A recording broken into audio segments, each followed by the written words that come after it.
Yeah, I think you're good to go, Kim. We are, okay. Thank you. Well, good afternoon, everybody. My name's Kim Johnson. I'm the MP for Liverpool Riverside and the chair of the LC APPG, and I'd like to welcome you today to the City Region's Build Back Better inquiry, and this is the third of the fourth, and the fourth will take place on the 2nd of July. I'm asking if anyone approved the minutes of the last meeting as a true and correct record.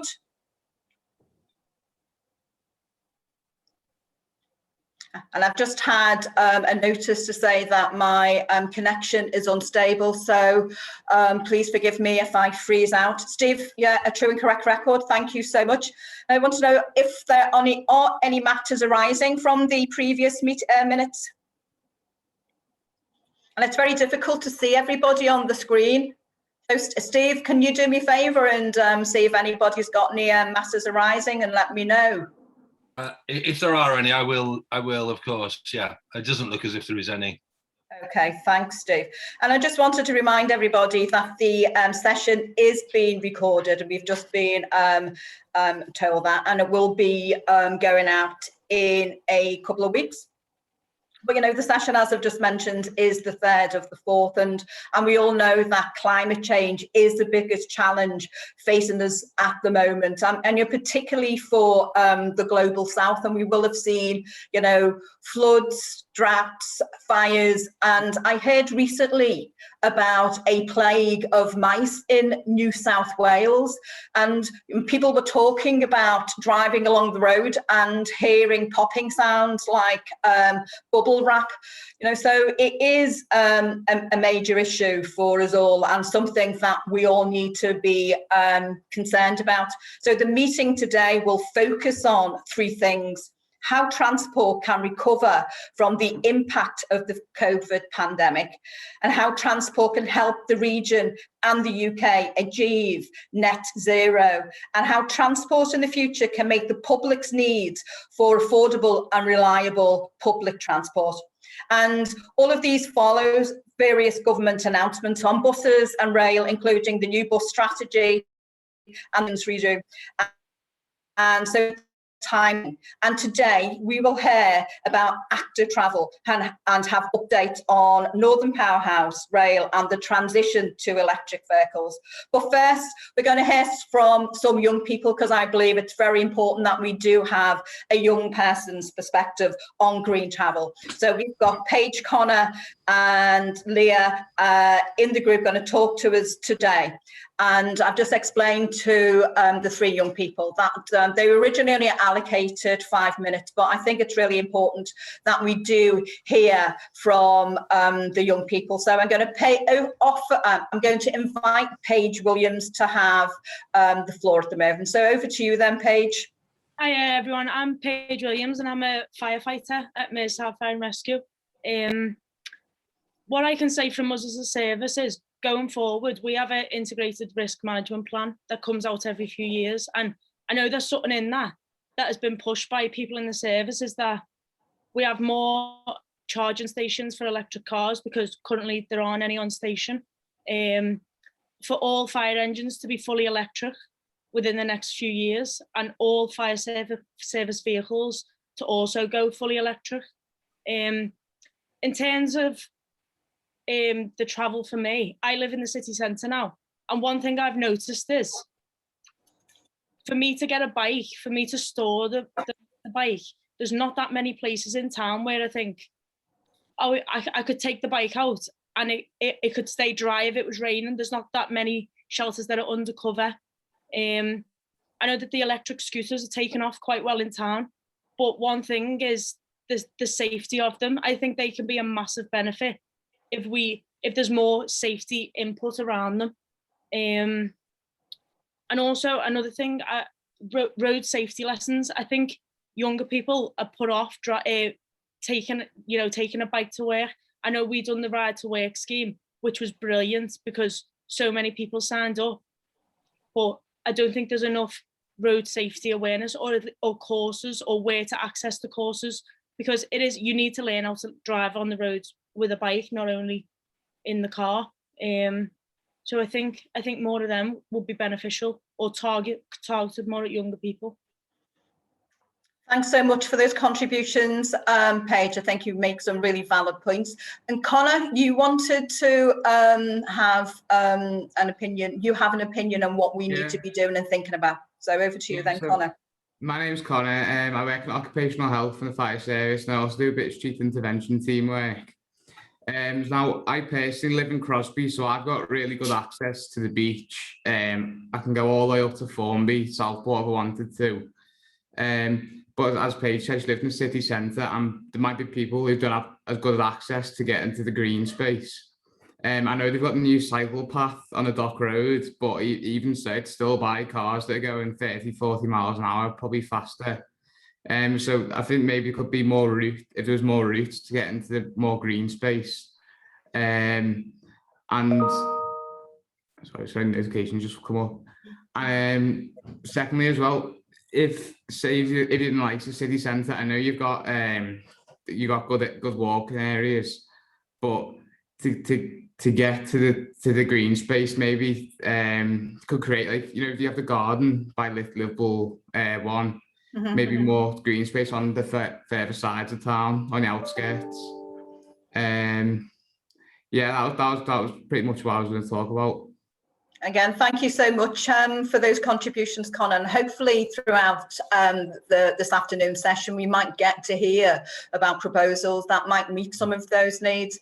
And finally, we have Leah Priestley on the call, one of the young people. Leah, do you have anything that you would like to contribute?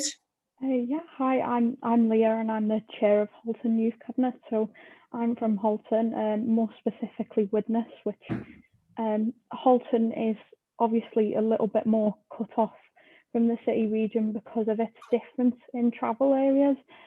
So we do have that issue. Luckily, being in Widnes, there's a bit less of an issue than there is in Runcorn. Runcorn definitely has that idea of feeling quite isolated from the rest of the city region. So having that integration, if we were going to have green travel, is very important for, you know, to get the maximum optimization for using it as possible. I think also another big point for me would be around consultation with young people who have special educational needs and stuff like that. People who maybe, you know, struggle to access some of these transport options, and it would be really useful to get some proper consultation with those young people, because I know they are often a group that don't get the best consultation, even when it does directly concern them. And in this, it would be really useful, as I'm sure it would be useful for also older people who may struggle accessing those methods of transport. But yeah, they're the main points I'd say that will come up. Leah, thank you so much for those contributions, and again, invaluable. And I think you make a really key point in terms of consultation with those people whose voices have often really heard, particularly in terms of SEND. And I'm sure people on this call today will take that on board. So I wanted to thank the three of you for your contributions and wish you all the best in terms of all the things that you're doing in terms of your apprenticeship. So thank you so much.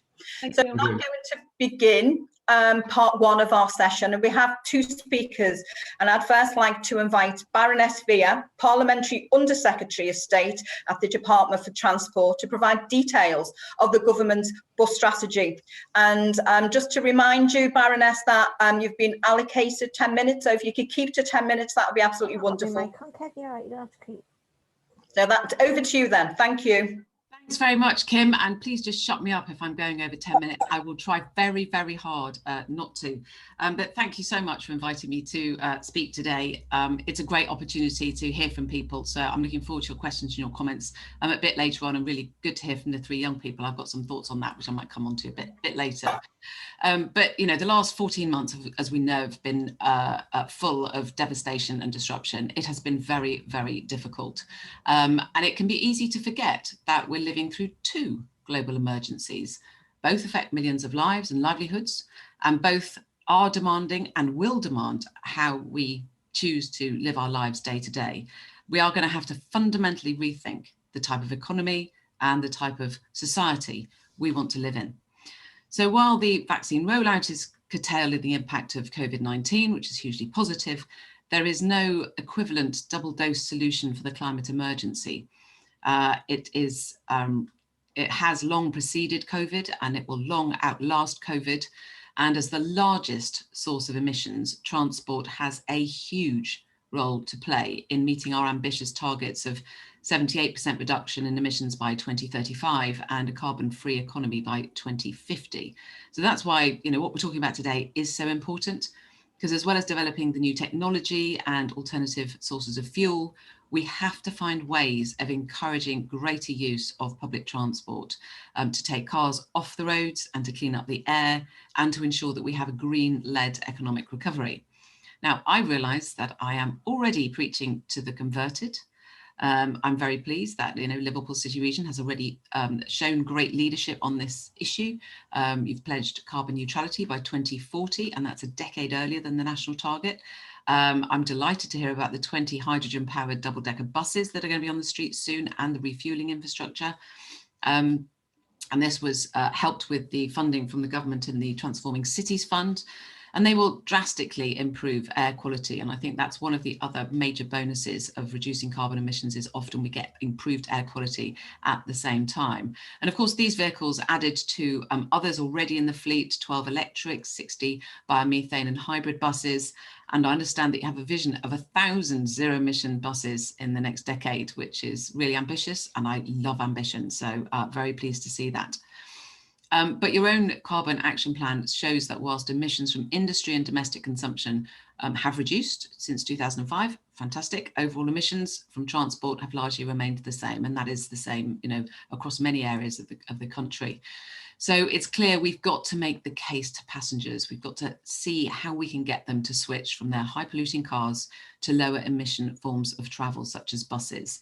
And already 80% of Liverpool City Region's public transport journeys are made on buses.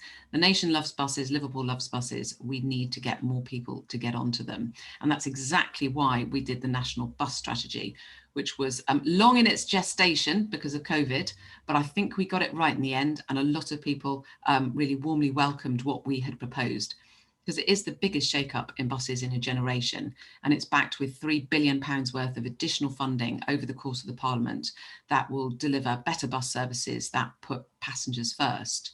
So we hopefully in future won't see different operators fighting over the same popular routes. And then sometimes they can even have different maps. Sometimes they don't even put other operators on their own maps. And the timetables just don't really recognise each other. It's a nonsense. And over the same time, we also know that costs have gone up and service levels have gone down, particularly at evenings and weekends, which is really important to shift workers and people who like to go out of an evening. So instead, what we're looking to see is we want to see modern, accessible buses. We want them to have charging sockets and fast Wi-Fi and audio-visual announcements and contactless payment. They've got to be the modern buses of the future, quite frankly. We really can do better.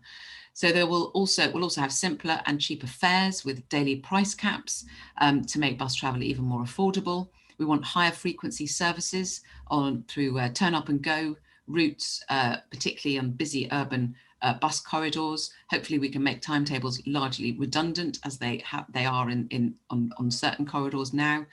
And also, as importantly, and quite a difficult challenge here, is getting ticketing integrated with the other modes, with tram and with train. And I think we've got to have a lot of work to do in that area. Ideally, we'd allow a limited number of bicycles to be taken on board, because I think it's really important to understand that people don't just take the bus. You either walk to the bus, or you cycle to the bus, or you get on a scooter to the bus. So we've got to make sure that everything works together. And then I think the other thing is we've got to make sure that people who are not well served by buses now have alternatives.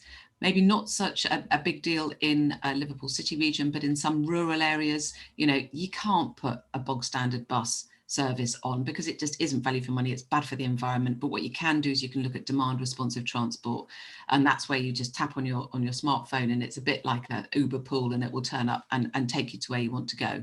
So we're looking to do some pilots there.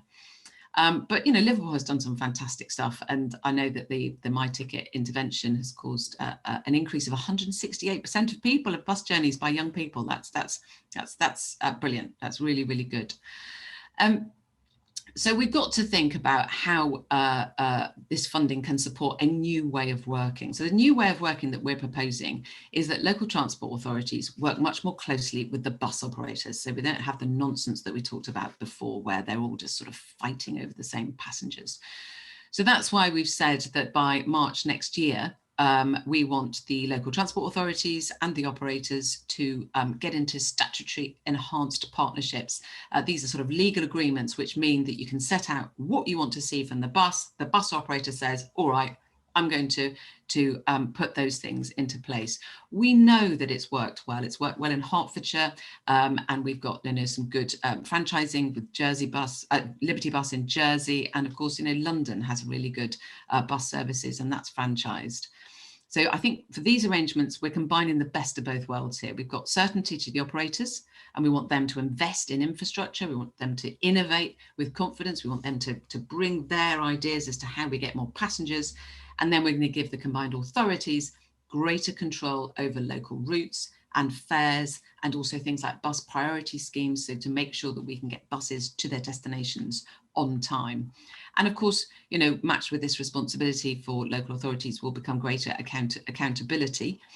So looking to local authorities to work with bus advisory boards, and these boards will be made up of different people from different groups. They might have, representatives of young people, of disabled passengers, of local services, of local businesses, so that they can feed in where they think bus routes really should be running and how they should be run.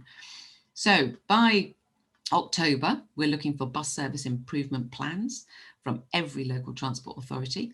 We're looking to have targets in those for journey times, passenger satisfaction, as well as really ambitious ideas for the introduction of flat fares and bus priority schemes.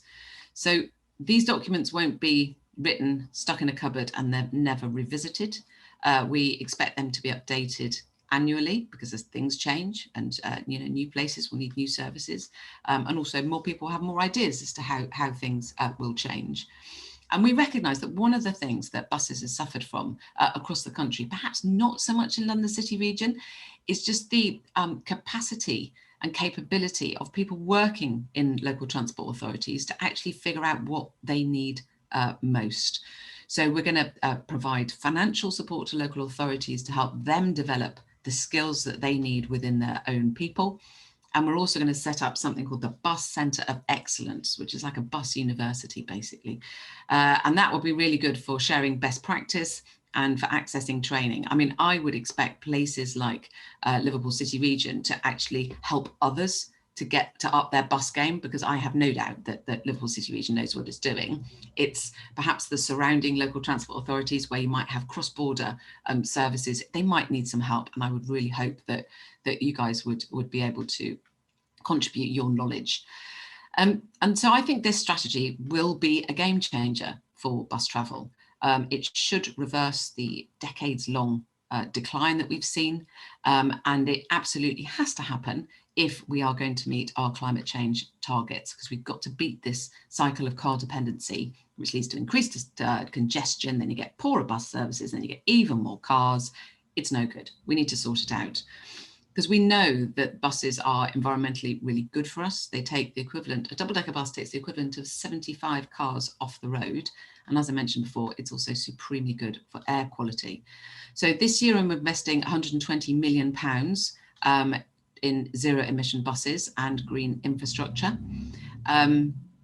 And so we're looking forward to receiving proposals. Indeed, we already have received many proposals. The first round closed last week, and looking forward to looking through those and trying to get the money out of the door as soon as possible to get the buses on the road. But of course, buses aren't the only way that we can get to net zero. And I know that a number of people have already mentioned active travel. That is cycling and walking. We've invested £200 million so far out of £2 billion. So we've got a long way to go, but I think that will see an awful lot of a good increase in cycle lanes, widening pavements, making junctions safer. I know that Paige mentioned education. Part of that £2 billion is going to make sure that every adult who wants bikeability training will get it. And so there's all sorts of things that we can do to make people feel more confident to get on a bike. So what we want to do is make sure that half of all journeys and towns in cities are cycled and walked by 2030. I think that's hugely ambitious, but I think we can get there. So we know that in Liverpool city region, 2/3 of all journeys are less than 5 kilometres. And we know that 70% of residents support the creation of cycling and walking routes. Sometimes they come up with a bit of local angst and anger, but sometimes it is very loud, shouty people when actually the majority of people really support the interventions. And so that's where consultation is really, really important, and consultation with everybody, including young people. So I'm really pleased that your climate action plan sets out 53 kilometres of cycle lanes. That is, a great ambition. So just to finish, I think I've got within my 10 minutes. We're a nation that loves buses. I think Liverpool loves buses. We know that they are so important to connect people to work, to education, and to their friends, and they disproportionately help those on lower incomes. So this strategy will help level up the country, and we want more effortless, affordable, and reliable bus travel, not just in the major cities such as London and Liverpool, but basically everywhere. So it'll help us rebuild from the pandemic. And as we head into COP26, which I think we will all be hearing a lot more of over the coming months, we will be showing global leadership for this global emergency. And I look forward to working with Liverpool to put their ambitions in place. So thank you very much. Thank you so much, Baroness. 2 minutes over, but that's okay. I think you provided us with a very detailed and informative presentation and raised some really important issues, particularly about air quality and how we shift from getting people out of cars and onto buses. And I'm sure some of those issues will be picked up by Steve Rotherham, but thank you for those contributions. So I'd like now to invite Patrick Warner, Lead Officer for Bus Decarbonisation for the Liverpool City Region Combined Authority. Over to you, Patrick, and again, a reminder, 10 minutes, if you can. Thank you. Thank you very much, Kim. I don't know, Owen, if you've got my slides available to share. Yep, great. They're coming up now. So as Kim said, I'm Lead Officer for Bus Decarbonisation. My name's Patrick Warner. I'm really pleased to be here with you today and to be following the Minister at such a fortuitous time for anyone involved in buses at the moment. And I should probably also thank Go Ahead, who have agreed to loan me to the city region on a part-time basis for up to 2 years to help with the delivery of not only your first 20 hydrogen buses in a year or so's time, but also to work on the strategy to deliver the Mayor's vision of a zero-emission bus fleet over the next decade or so. So if I can go next slide, please. So the HyBus project is the much-mentioned first 20 hydrogen fuel cell double-decker buses. They're going to be used on the 10A route between Liverpool City Centre and St Helens Town Centre. And most of you are probably aware this is the most heavily used bus route in the city region. So they're going to be pressed into really heavy frontline service and benefiting lots and lots of local people as they travel about the region.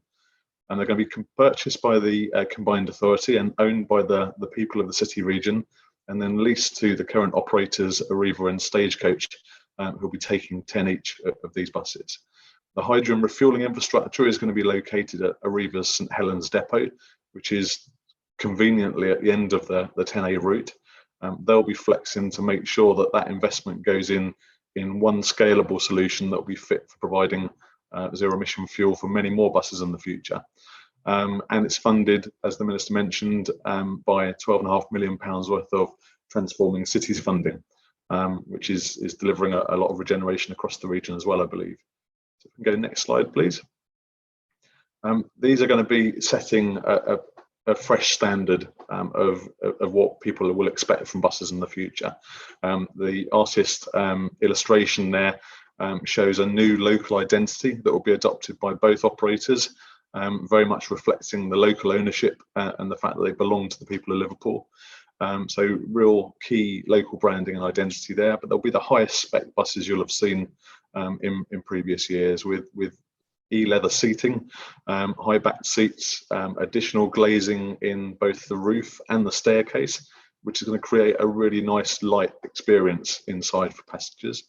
USB charging on Wi-Fi, and next stop announcements, really at the heart of the bus strategy here, which will really make it easier, not just for those with sight and hearing impairments, but everyone that travels by bus will benefit from this stuff.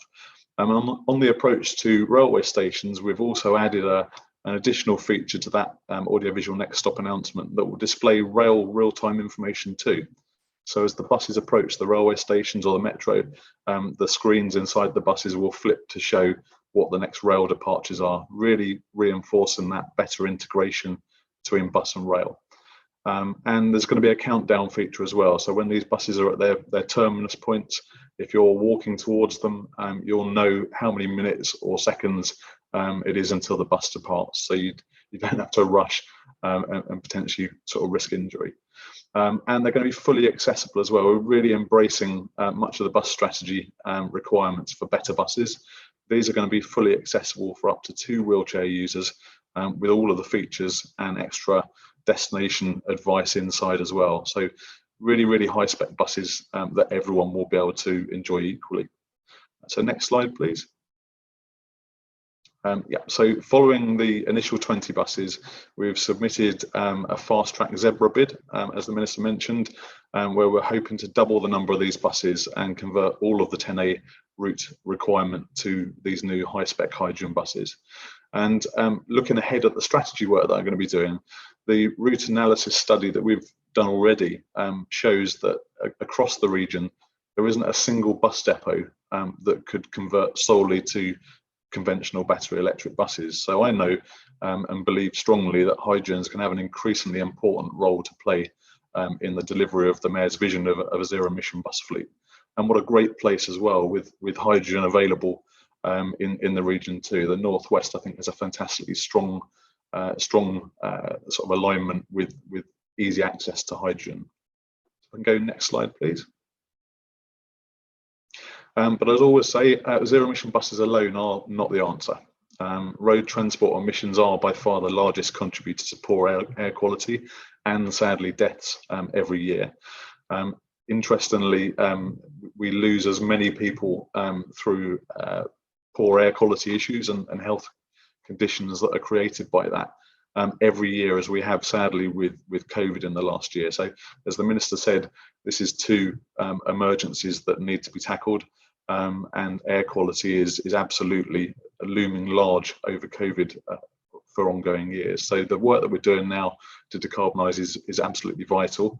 The graph on the right there just shows the emissions, the harmful NOx emissions from a Euro 6 diesel bus.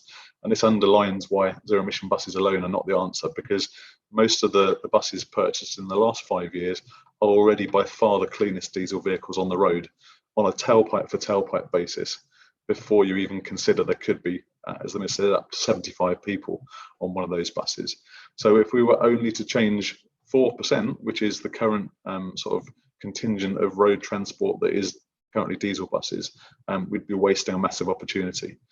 So we've got to tackle the fact that there's been a decade of damage to bus journey times, where travelling by bus is getting longer and longer every year over the last 10 years. And we need to be as ambitious in those new bus priority schemes as we are with this new technology that will bring zero emission buses, so that we can eliminate that decade of damage and make buses really attractive choices for motorists today. Go next slide, please. I'm galloping through these to try and comply with my 10 minutes. High bus is going to be complemented by green routes. As I mentioned, there were a number of other things that were being funded by Transforming Cities funding. Green routes, not very snappy. I think we'll probably come up with a really exciting name for it, but this is going to deal with many of the pinch points that those 10A buses get stuck in now. And it might be a mixture of bus lanes or traffic light priority systems, or just means at which the bus can zip past the worst points of congestion. And we're also going to be delivering improved on-street infrastructure, so that the waiting environment for passengers as they wait to board these really high-spec buses is also going to be improved. Better lighting, more security with CCTV, and better features to help them access information about the bus. So better integration with other active travel modes as well, that you could find that cycle hire schemes or scooter docking stations are also positioned by some of these bus stops, making it really easy to flip between not just bus and rail, but also other active methods. And faster, cleaner bus journeys will deliver, as they have done in various areas over the country, more modal shift from car to bus, growth in patronage, and a reduction in the operating costs crucially as well, because faster buses are also cheaper to operate. So we can make the city regions bus network really sustainable for whatever the post-COVID new normal becomes. And next slide, please. And how does bus priority work? Well, these are just two quick illustrations, and these are from my own experience in the south, so forgive the geographical references, but on the right hand side you've got the Peacehaven to Brighton bus lane, which is a stretch of about 5 miles of bus lane. Crucially, the lane has enabled those buses to be speeded up massively, and in the morning, weekday morning commute before the pandemic, nearly half of the number of people travelling into Brighton along this stretch of road were on just 3% of the vehicles, i.e. the buses, and we just keep putting more and more of them on the road to help deliver that growth. It's had year-on-year increases in passenger numbers for the last decade, and interestingly, just a 1% reduction in car use would create a 10% increase in bus patronage. So we can do some really small things, one journey a week maybe or more, will make a massive difference to that congestion. But there can also be more innovative solutions, like the Fastway guided bus scheme that we operate in Crawley as well, where you've got more heavy infrastructure that can be beautified with wildflowers and grass planting as well to make it more attractive. But this delivers, again, double-digit growth in passenger numbers and much quicker, more reliable journey times. So we look forward to seeing some of that with the Green Routes project in the city region. Next slide, please. Thank you. So I'll leave you with some sort of final thoughts there. Buses, I believe, can be much, much more than great travel for local people. They can actually be a much more powerful enabling force for much more wider decarbonisation. So the infrastructure that we're going to be putting into St Helens and hopefully other depots in the region in future years will power not just zero emission buses, but we need to sweat every penny of public investment that goes into that infrastructure. We can be refueling other public sector heavy vehicles like dust carts that are really difficult to decarbonise. But with the work that firms like Ulemco in the city region are doing, we can also modify existing lighter commercial vehicles that have a much shorter life than buses to burn hydrogen in their existing engines, thereby slashing the emissions that you're getting from that current vehicle technology, creating a much bigger scale of use for hydrogen, and crucially bringing the price of it down for everyone that uses it.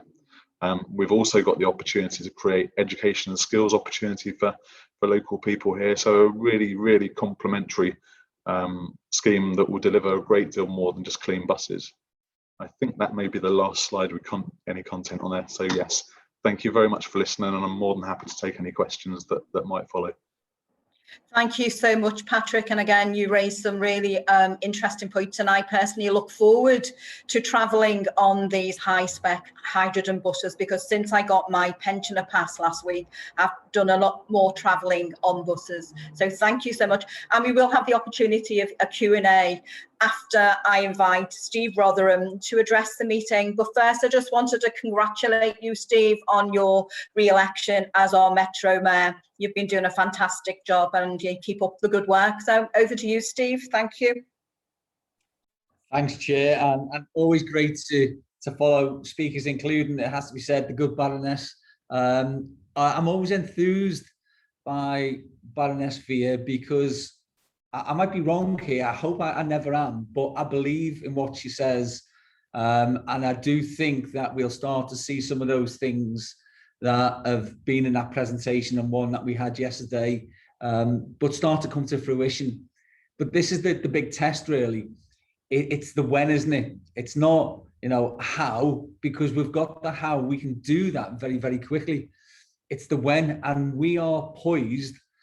We're like a coiled spring. We're ready to hit the ground running when the good Baroness and the government provide us with the funding, and also potentially some flexibilities around some of the legislation, because that's part of the difficulty at the moment. The Bus Services Act 2017 is a bit cumbersome, in all honesty, and we need to be looking at ways in which we can circumvent some of the over legalistic processes that we have to go through.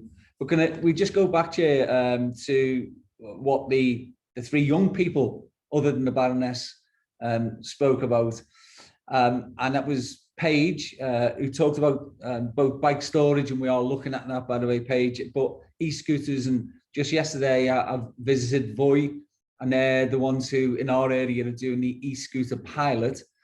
And let's face it, we've had good and bad reports of the pilot so far. Good that the take-up is enormous. We are now seeing a greater take-up in Liverpool than anywhere else in the whole of Europe. So that's something Baroness Vere may want to look at. The issue is that it needs a cultural shift. People don't understand that because an e-scooter is left in their street, it's not been abandoned. It's simply that the person who's using the e-scooter has completed their journey, and then it's left for GPS to identify where it is, and that will be picked up and put in an appropriate space so that then can be reused. So it's all new to us, isn't it? But that's what pilots are for, and we'll learn from that. So we're also looking at some of the issues around the need for an audio sound, because they are electric. There's dangers, if people are using them to cross busy areas for pedestrians. On Connor, segregated cycle lanes, and you're spot on about the one on the Dock Road. These things don't come cheaply. And by the way, all money, including the money that we get from Baroness Vere, is raised through taxpayers. It's people who pay this money in. And what we try to do is to work collectively with the government to see whether we can get a fairer share of the funding, because in all honesty, the Liverpool City region for a decade of austerity hasn't received a fair share. So we're trying to get a fairer share of that funding to do some of the things that I think you'd like to see us. I don't know whether you've been on the Prince's Park one yesterday, when I visited yesterday, but again, it's being used as an exemplar. The problem is that on either end of it, there are those pinch points that, again, the Baroness spoke about, and we need government help so that we can get over these things. If we do the pinch points alone, we can connect up 600 kilometres of walking and cycling lanes throughout the city region, the whole city region, and that would be hugely beneficial to us all. The other thing is, of course, it's good for your health physically, but it's good for your mental health as well. Getting stuck in congested traffic like I'm watching now outside the window, it's just not good for you. And you can find alternatives that give you the time just to think a little bit, and then to have plan before you even get into work or into school or whatever. So we're looking at all of that. And then Leah, on consultation, not only are we consulting with all of the groups through something called FASJAB, which is the Fairness and Social Justice Advisory Board, which includes young people on it. There are a number of young people on that, and people from all the protected characteristics. But also we are speaking to the Youth Parliament and to young persons councils, because there are a number. You're right, you're in Halton.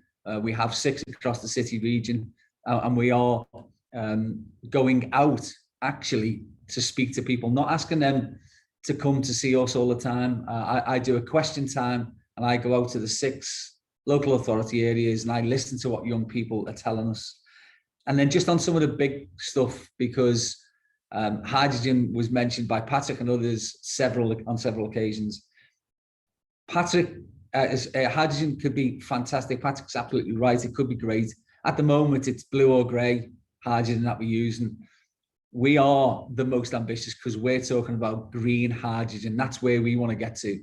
And that leads in then to our Mersey tidal project and trying to work with government to see whether we can come up with a business case and a business plan that proves that the time for tidal power has come. And I think we'll be able to do that in the next year or two. And that means that we need to put that infrastructure in now and then develop the other things over the next few years as time moves on.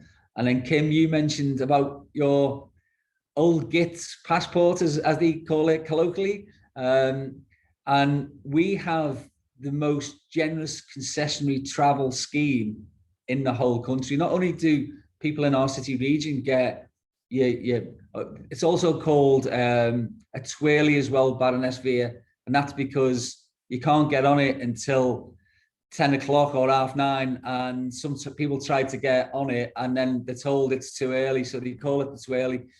So we have that at 60 and at 67 in the national scheme, as you know.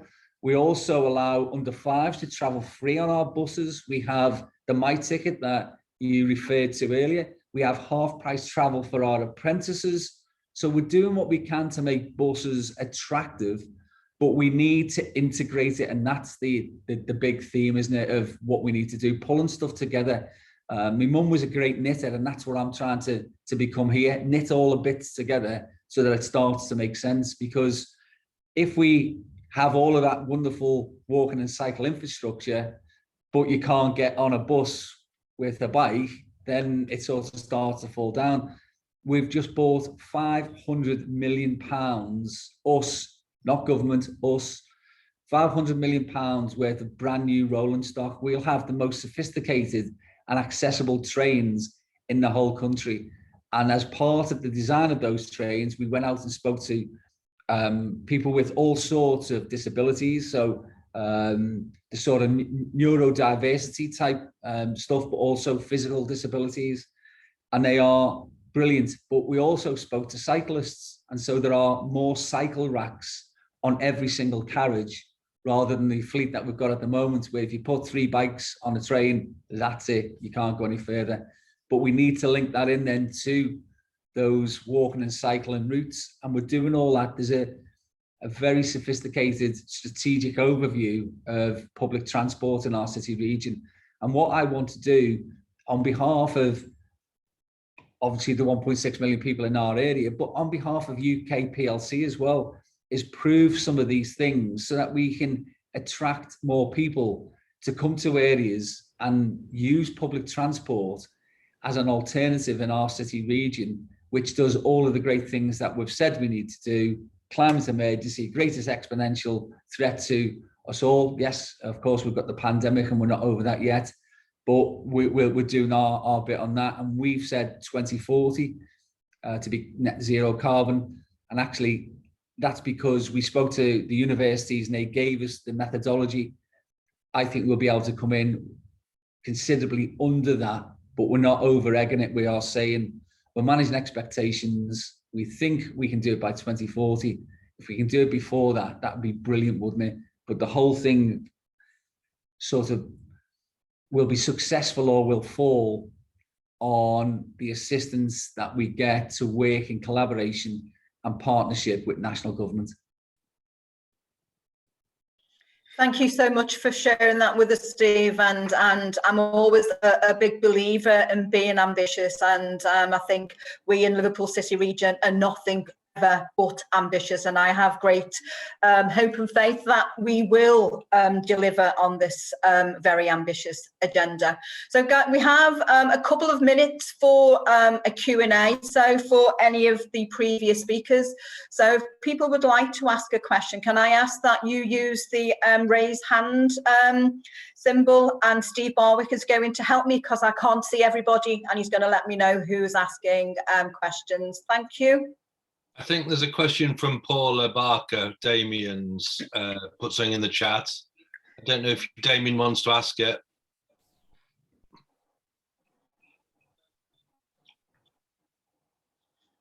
Are you there, Damien?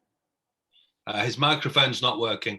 Okay, so shall I read it? Or do you want to... Go on, read it out, please do. When public transport authorities submit plans for bus franchising, can we assume the government will not resist such ambitions? It is only through franchising that we can end the long-standing disaster of bus deregulation. Levelling up has to mean more control and resources at the local level. So would you like to answer that question, Steve? Rotherham. Oh, I'd love it to be so. It's one for Baroness Vere, but I think the reason that we're saying that bus franchising is as complex as it is because we've seen in Greater Manchester, and they were 4 years ahead of where we were when we started as a combined authority, and we've caught up with them, and we're 9 months behind, and we're speaking to Stagecoach and the Reaver and others about our proposals, but they've hit a bit of a buffer through the legal process that they're having to go through to try to get franchised and accepted in their area. And I think the government can help us, because this is what we're doing is implementing government policy. And the government therefore shouldn't go, nothing to do with us, gov, get on with it. When these people are putting unfair barriers in our way, I think the government should also help us as transport authorities to solve some of those problems. Thanks, Dave. Baroness, would you like to comment? Completely agree with Steve that, you know, MCAs are perfectly able to franchise. It is already within their gift. And if there are issues that need to be resolved, I'm very happy to get information on them and see what we can do to resolve them. And if we, you know, because obviously legislation sometimes takes quite a long time, but if there are workarounds that I can get my officials to help with, then I'm really, really happy to do that. So, you know, I would just encourage you to send through concerns that you have to my officials, and we'll see what we can do. Thanks for the offer of that, Baroness. We've also got Ashan, who has a question for Patrick. Go ahead, Ashan. Hi, Patrick. Thanks for that presentation. I was just curious whether you had mentioned that there's a refueling station that's going to go up on the St. Helens depot. So is that already been, are you guys going to go to tender for that? Is the source of the hydrogen already been identified? What are the plans around building out that infrastructure? Thanks, Ashan. That's a great question. So we're currently in the procurement process for this. We're in the middle of the procurement for the buses themselves, which, as I mentioned, the people of the city region will own, and they'll be operated by the operators. They're currently with 3 UK manufacturers, but on the fueling side, we've engaged with 9 different suppliers. In the last couple of months, a sort of process of re-engagement to encourage people to sharpen their pencils and come back and recognise the ambition of the city region and the potential for the scale of increase.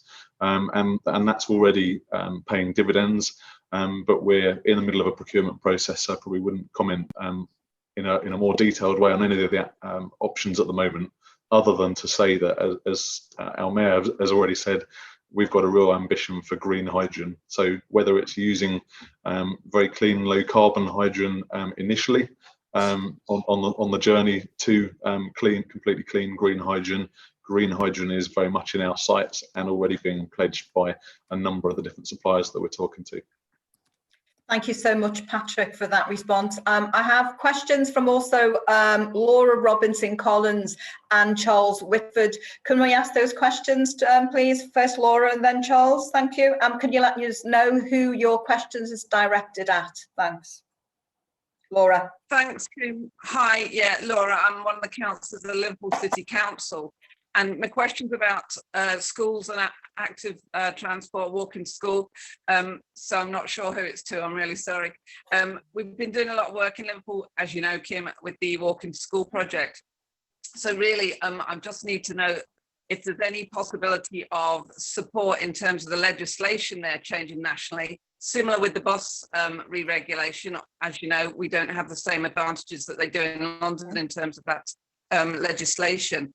Specifically in Liverpool at the moment as well, we've got a real shortage of lollipop people or school crossing patrols, and I would guess that probably applies across the city region. I don't know, obviously I'm aware of the situation in Liverpool, not least because a lot of older lollipop people have taken time off because of COVID and so on. So we need a real issue about recruiting to those posts, because they're absolutely essential in terms of encouraging people to walk to school.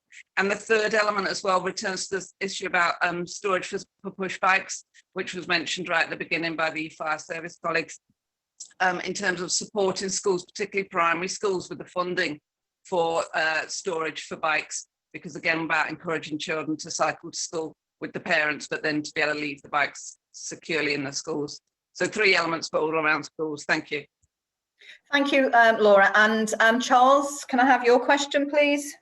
Sure. Hi. The construction playbook sets out the procurement process for all government-based civil infrastructure in the UK, and it considers the four capital models around produced, natural, human and social values. And what that's enabling the sector to do is to drive value around those four capitals into the delivery of construction infrastructure projects.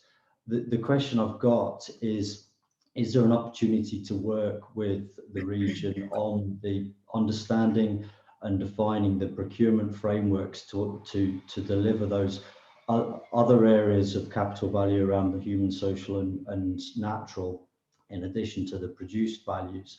Because working with the market, and there's obviously a huge investment in infrastructure happening in the region, we can then work with the UK-based supply chain to deliver that value. And by considering some of those additional capital values, we can actually make the UK-based supply chain more competitive than potential overseas manufacturers of infrastructure. So, for example, in this instance, buses. Thanks, Charles. I don't know who's best to answer those two questions. Do we have a volunteer? I'll have a stab at certainly the second one. I think Laura knows the situation in regard to schools, because it's education, and education still rightly falls under local authorities. So we need to do more to work across the different local authorities, because you'll find that there's a slightly different story in each of the six here, and almost school by school as well. So we could do with perhaps first of all mapping out what the issues are on a school by school basis, so that we can then start to see whether there are pots of money from a national government that we can attract here. And I'm always very up for trying to get as much as we can, because as I say, I think we've money's been taken from us far too easily in the last decade or so. On procurement though, and the procurement framework, we are looking at all of these issues. I think it's really, really important. The 2 points that I'd say, social value now is a big factor for us, so we can build that in. And with some of these big projects, we're going to look to see what we need to do on our ferries, for instance, and social value, I think, has to play a huge part in that, because we have a shipbuilder yards away from where I currently am over the water, so we need to do that. And Charles is spot on local supply chains. If you have a look at what's happened in automotive, for instance, and local supply chains and the clustering effect, we can do an awful lot. And I'd like to keep and retain as much of the money that we spend on behalf of the people of the Liverpool City region here, as much as it's legally and practically able for us to do that. So we'd be happy to talk. I'm sure Patrick would be happy to talk to you, Charles.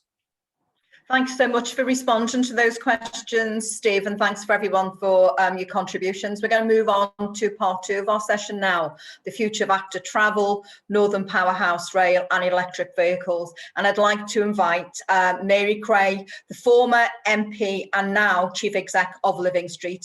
Over to you, Mary. And just again to remind you, you have 7.5 minutes for your presentation. If you could stick to that, that would be absolutely wonderful. Thank you so much. I'm going to start my little countdown timer here, Chair, so that I'm not impinging on anyone else's time. And what a fascinating discussion this has been. How interesting it is to talk to you today about the Liverpool City region, and what a year we've been through, and what a year it's been for walking and for active travel.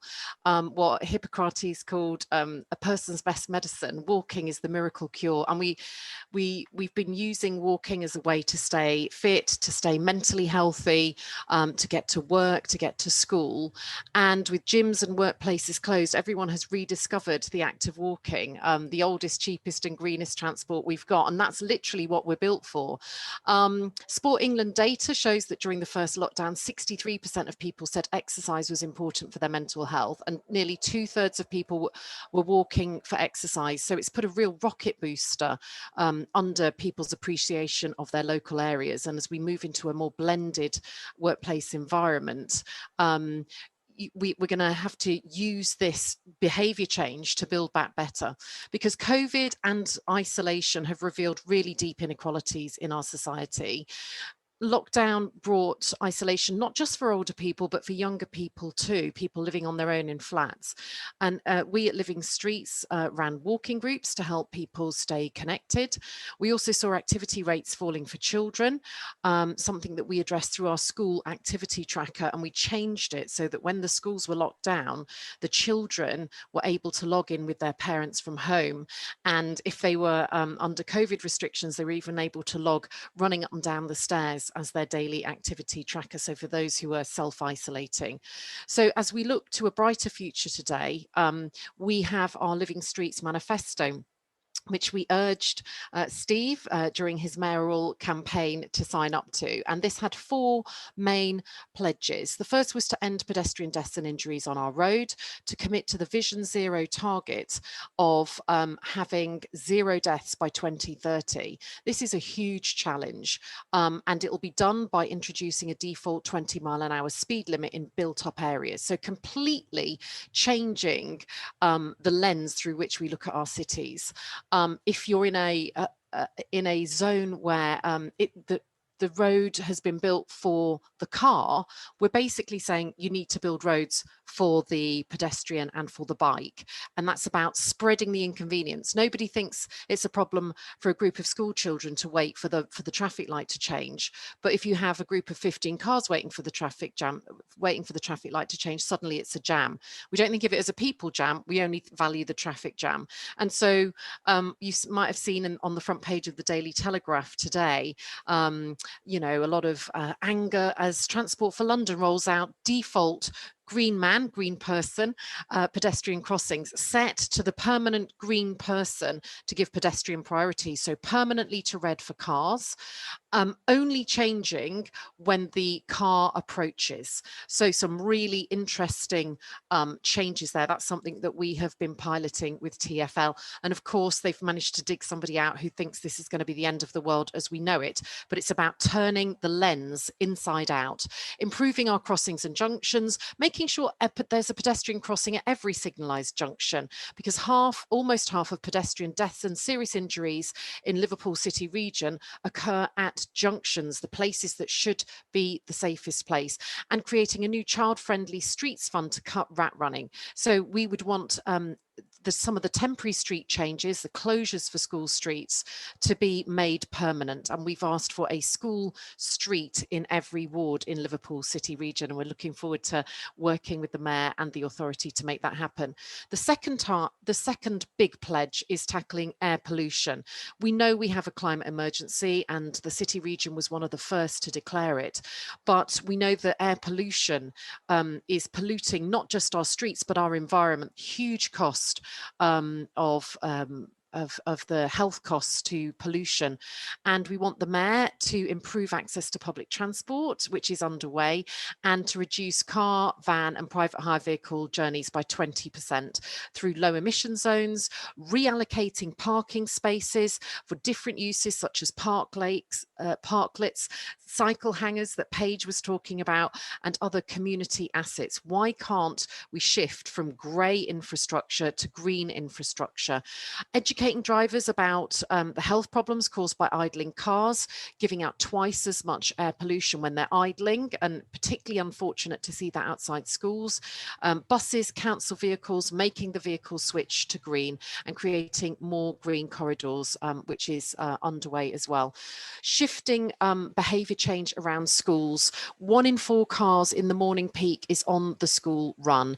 That they are creating the same carbon footprint as Greenland, and absolutely massive congestion and pollution issues. So creating a walk to school fund for Liverpool City region to transform the routes to school, and making school streets the default option.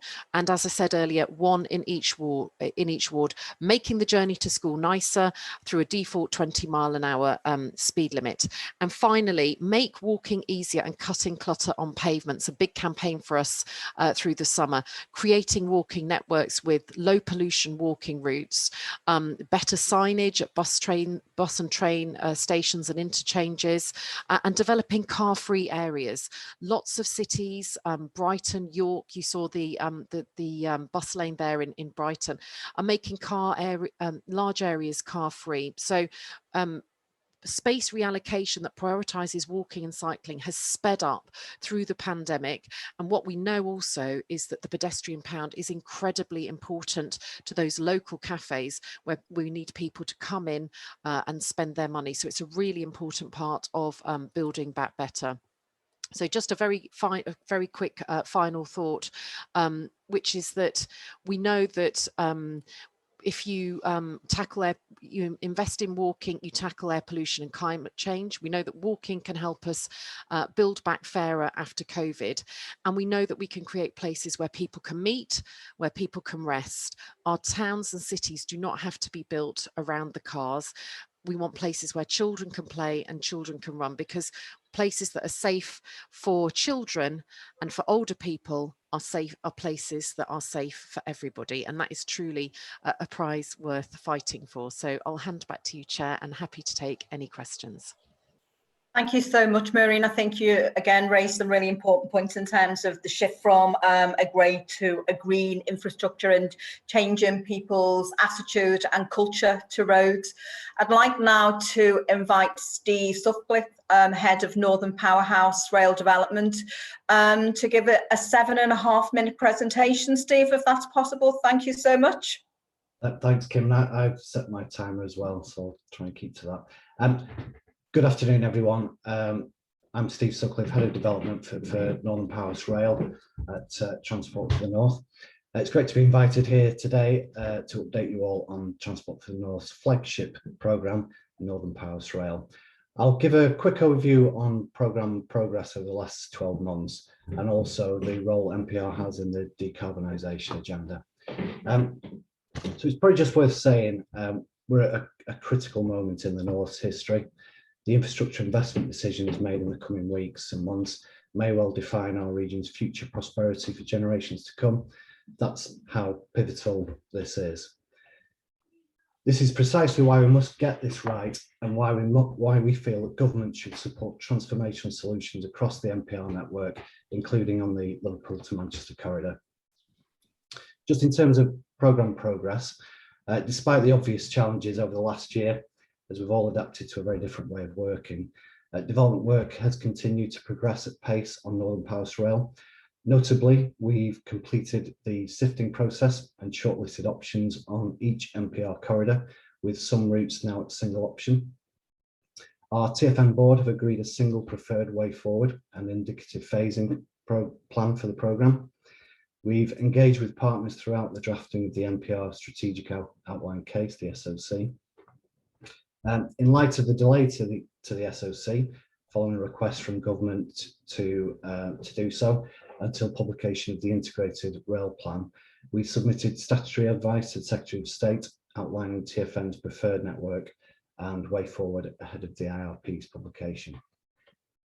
Our development of NPR hasn't just been limited to desktop activity. We've recently commenced intrusive ground investigation survey work, so we've got people in orange actually out on the track on the Leeds to Hull corridor, and this is to better inform the next stage of development. The government's long-awaited landmark rail investment blueprint, the Integrated Rail Plan, is thought to be imminent, and its content is likely to have an impact on NPR's way forward. As such, it's important to note that, dependent on the IRP, our plans for NPR over the next year may need to be revisited. Subject to any policy and funding framework direction set out by the IRP, we plan to further develop Northern Powerhouse Rail over the coming 12 months. To reach this point in development has been achieved through true collaboration with all our local transport authorities and partners through TfN, our delivery partners, HS2 and Network Rail, and the programme's co-clients, the DFT and ourselves, TfN. Just a bit more about the preferred NPR network and impact. As I mentioned, in February, council and city region leaders, including Mayor Rotherham, unanimously agreed to a preferred network for NPR. The network is a mix of new lines and major upgrades, including electrification from Liverpool to the west, on the west to Hull in the east. Our preferred network will feature a new line out of Liverpool by the centre of Warrington and join the HS2 western leg into Manchester. A new line then from Manchester to Leeds by the centre of Bradford. Significant upgrades and journey time improvements to the Hope Valley route between Manchester and Sheffield. A new connection from Sheffield onto the HS2 eastern leg to Leeds. Significant upgrades and electrification of the rail lines from Leeds and Sheffield to Hull, and significant upgrades of the East Coast Main Line from Leeds to Newcastle. For the Liverpool area, it would see equivalent non-stop journey times between Liverpool and Manchester cut to around 26 minutes and 6 NPR services running every hour. Committed to in full, NPR will deliver up to 14.4 billion in gross value added to the economy by 2060, around 74,000 new jobs in the north, and an additional 12,250 seats per hour in the morning peak travel time. The job market for employers and employees will be widened beyond comparison across the region, particularly for those in and around key stations. Again, for Liverpool, that's 2 million more people and 56,000 additional businesses will be within 90 minutes of the city region. This transformational impact will be replicated across the north, opening up job opportunities, attracting investment and ultimately stimulating economic growth.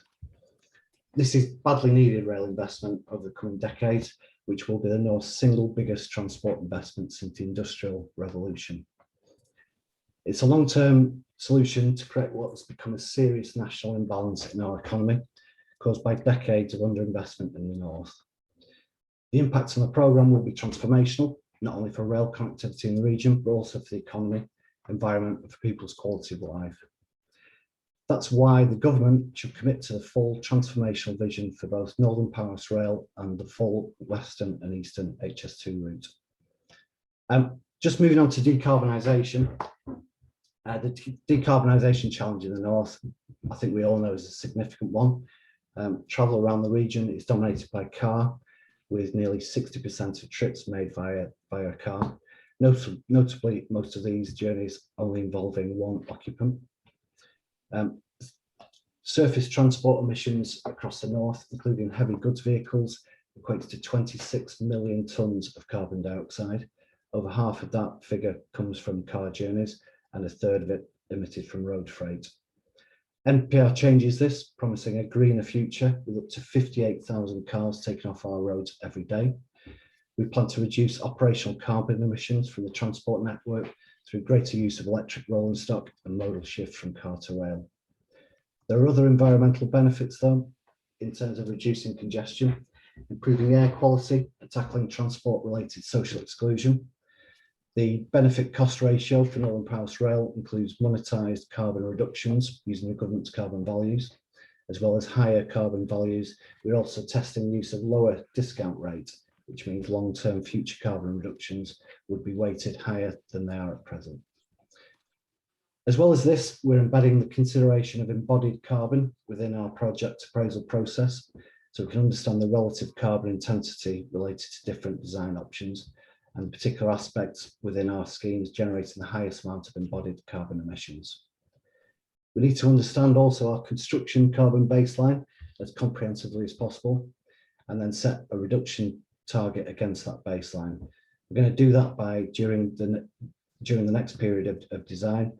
It's during the initial concept design stages where the opportunity to reduce carbon is greatest. When it comes to construction, we'll also be looking to include more environmental aspects in our assessment criteria around construction in the future, such as carbon impact. We want tender bidders to show how they are striving for net zero as a business. I think my alarm's just gone off, Kim, so that's all from me, and thanks for the opportunity to speak, and happy to take any questions in the Q&A session. Thank you. Thanks so much for your contribution, Steve. And I think, you know, the fact that NPR has continued to develop despite the challenges of COVID is a great achievement. And we are to level up, then having an effective and transformed transport system is going to be key and crucial to that taking place. I'd like next to invite Liam Sullivan from Scottish Power Energy Networks to present to us, please. Thank you, Liam. 7.5 minutes. Not a problem. Thank you, Chair. I would also like to extend my apologies for Frank. Unfortunately, he's been taken away with some other matter today, so I'll hopefully be a decent substitute. Firstly, I'd like to also thank the APPG for inviting us along today to present and offer our congratulations to Steve on his recent re-election. We certainly look forward to working with you over the coming years to develop and deliver your ambitious net zero programme for the city region. It's fantastic to be here to discuss the green recovery. I think everybody agrees that moving forward from the pandemic, we certainly need to build back better. Utilities such as SP Energy Networks have a positive and pivotal role in kickstarting a green recovery and speeding up the progress towards net zero. Nowhere is this more so than underpinning the green transport revolution.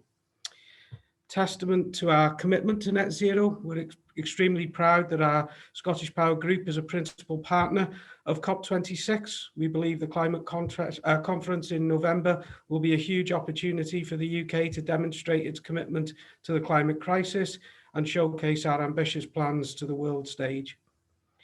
SP Energy Networks is the part of the business which transports electricity to around 3.5 million customers across our 3 licenses in the UK.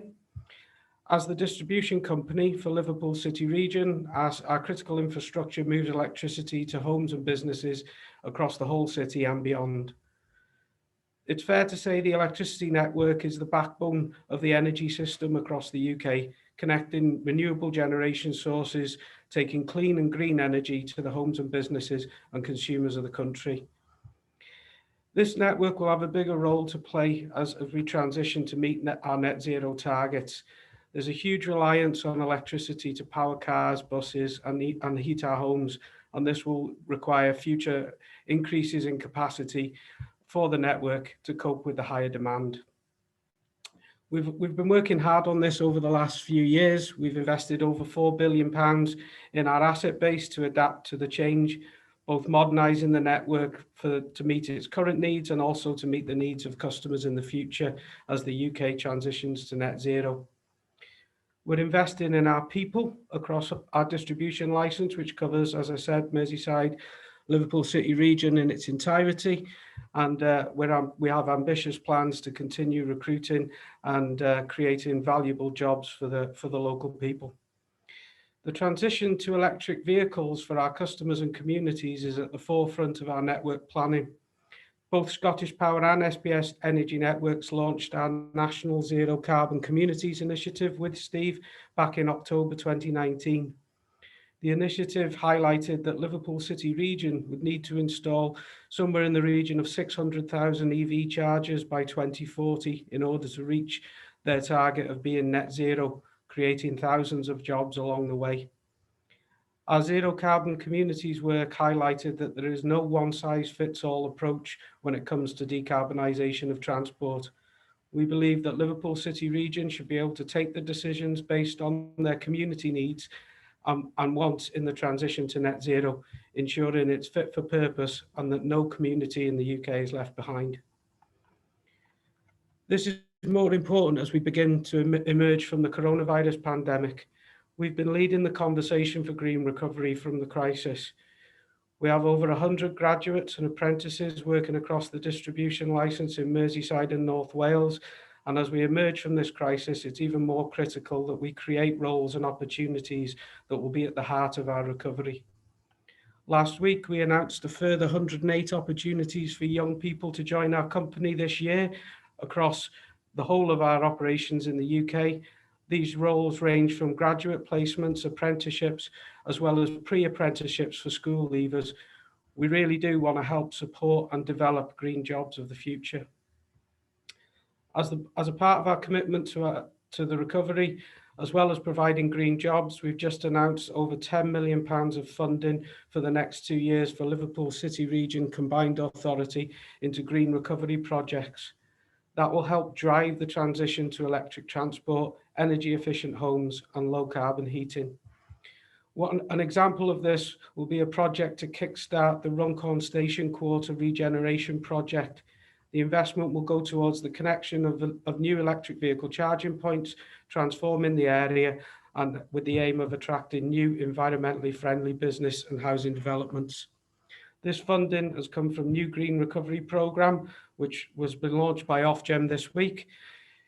This is now showing a bit more willingness for people to invest in ahead of need in order to help us get ahead of the curve in terms of our network infrastructure, ready for the challenge of electrifying transport, decarbonising heat and buildings, and connecting more wind and solar energy than ever before.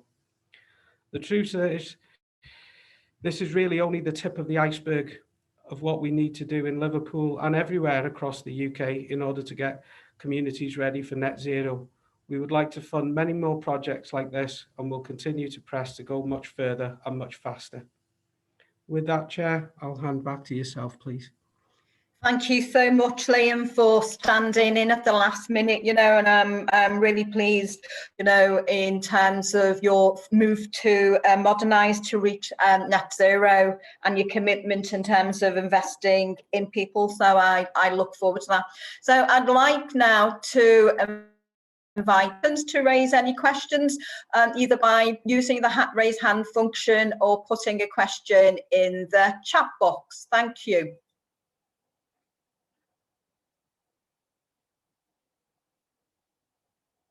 And Steve Barwick, if you could maybe help me out, because I can't see everybody at the moment. Sure will, yeah. Although I can't see Can I say? Go on, Mary. Chair, I'm just looking in the chat and I can see Laura Robertson Collins says we'll soon have some school streets in Liverpool, including my ward, but legislation makes it difficult. Absolutely right. London has the legislation to allow camera enforcement of school streets. Outside London, really difficult, don't have those powers. It's something we've been lobbying for at Living Streets, and we are hopeful that the government is going to lay the statutory instrument and change I think it's the Traffic Management Act, to allow that camera enforcement, because what you want is for the cars that go into the school streets, the enforcement to just be automatic. You don't want head teachers who are already dealing with COVID security and distancing parents to be lugging planters out or putting cones out and then getting into conflict with drivers. So I just wanted to offer a little bit of hope that change is coming there. And Laura, hopefully things are going to be much easier for you in Liverpool and across the country, because you can see 300 school streets in London and 12 in Manchester, 3 in Newcastle. It's a very, and actually some of the smart boroughs in London have used the school streets as a way of and LTMs of tackling social inequality, and they've deliberately targeted them at those places in the very poorest areas with the very highest air pollution and the poorest communities where people don't actually have cars. So they're kind of carrying the burden of other people's transport choices and breathing in the polluted air. Thank you for clarifying that for Laura, Mary, and hopefully what we'll see is some positive changes coming forward. I don't think we have any more questions by the looks of it. So what I'm going to do then, I'm going to invite all of the speakers to just provide a 1 minute what they would like to see happen in the future. And I'd like to start with the 3 young people, please. So can I start with Paige, then Connor, and then Leah, if they're still on the call? I'm sorry, I think Paige just had to leave. She's been called out to an incident. Okay, is that you, Leah, then? It's Ashley, sorry. Ashley. Connor will be next. Go on then. What do you want to say? Oh, go on then, Connor. 1 minute. Sorry, I'm just having a quick think. Do you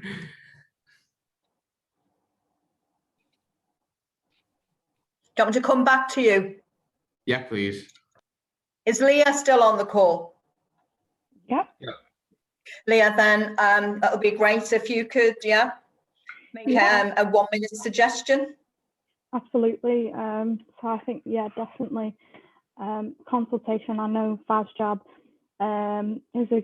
is useful for that, being a member of FASJAB myself, but I think obviously there's SEND groups within the city region. In Halton we have Bright Sparks, which is a group of young people with SEND that often do advisory on things like that, so reaching out to those groups.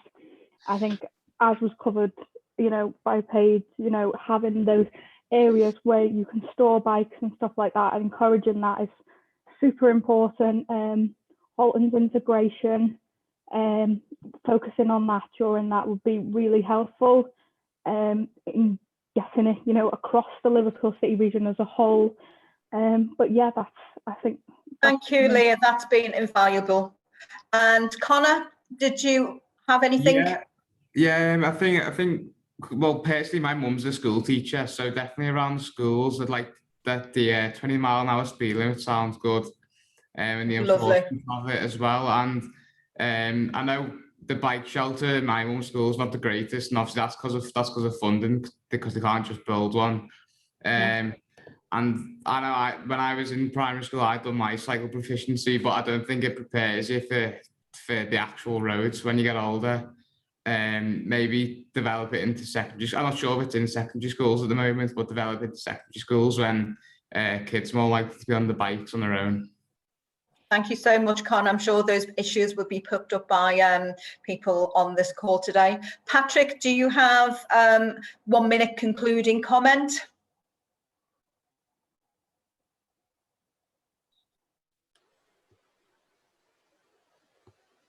Sorry, just rushed back there.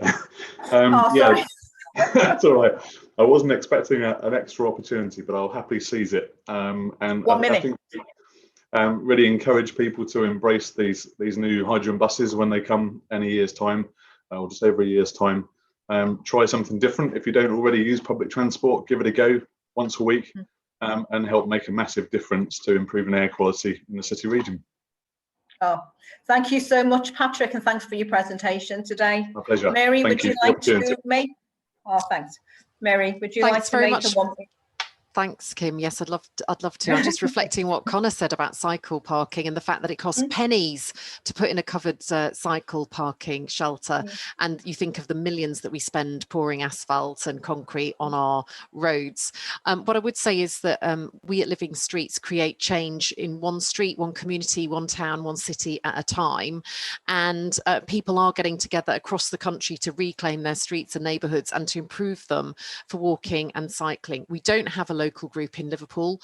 We'd love to work with you. If you want to join us, sign up at livingstreets.org.uk. We work with local schools to run behaviour change programmes, and the evidence from them is that we reduce all the way car journeys by 23% and we increase cycling journeys by 30%. So for a tiny investment, we can make those behaviour changes that have not just the health benefits, the mental health benefits, but the congestion and air pollution and carbon benefits as well. So buy one, get 5 benefits free.